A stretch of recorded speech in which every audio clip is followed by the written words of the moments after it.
Makanya ada orang nanti ketika dibangkitkan dari kubur, orang yang dibangkitkan dari kubur itu beda-beda Ibu. Ada orang yang nanti dibangkitkan dari kubur ketika malaikat Israfil meniupkan sangkakala, maka sesungguhnya dia dalam kondisi tersenyum, bahagia, tenang, memandang arah ke depan dan memandang arah surganya. Siapa orang yang mereka dibangkitkan dalam kondisi tenang, tersenyum, memandang arah ke depan surganya? Orang yang mereka mati syahid dalam kondisi ikhlas, tidak ada yang membuat dia berjuang kecuali karena Allah. Darahnya masih netes,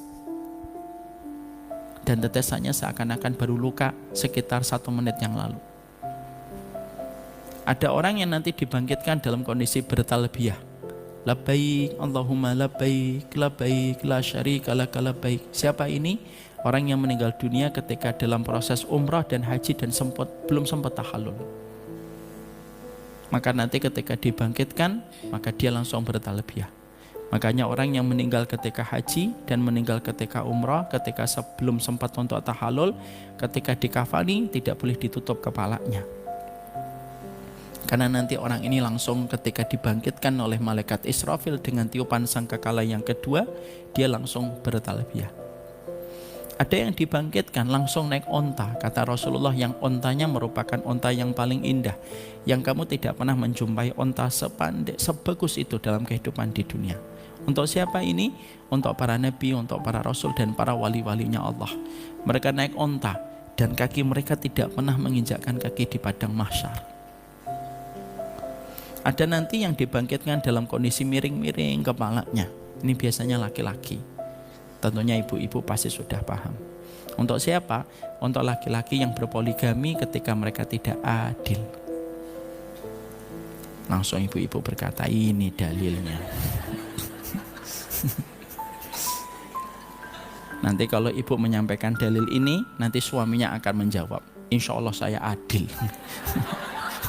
Tidak usah. Maka ada pula yang nanti dibangkitkan dalam kondisi dia mengeluarkan bau nanah. Siapa ini? Orang yang mereka ketika pernah ditinggalkan orang yang mereka cintai, mereka meratap dan mereka menggugat takdir Allah ketika orang yang mereka cintai lebih dulu mendahului mereka ke alam barzah.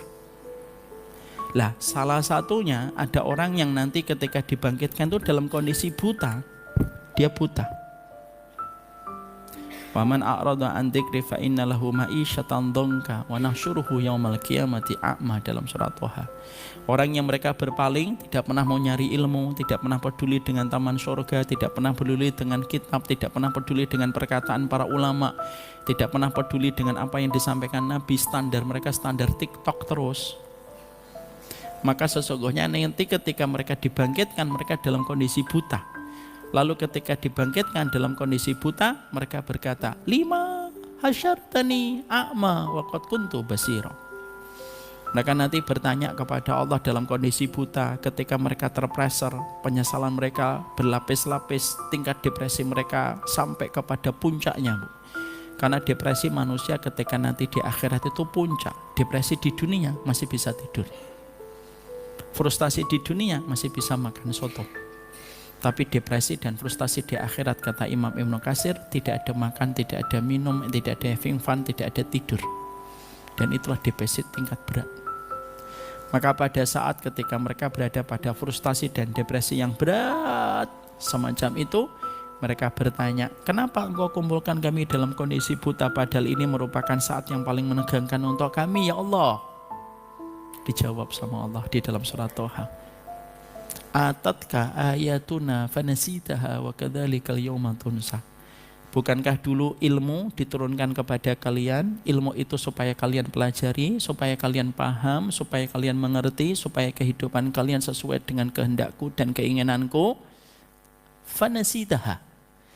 Kamu pura-pura cuek, kamu pura-pura lupa, kamu pura-pura tidak peduli dan tidak pernah memberikan prioritas terhadap ilmu akhirat yang aku turunkan.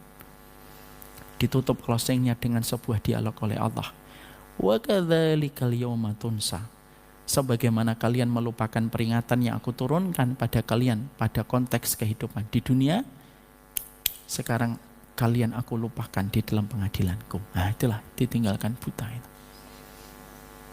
Jadi ketidakpedulian terhadap ilmu itu berkonsekuensi besar pada kehidupan akhirat seseorang.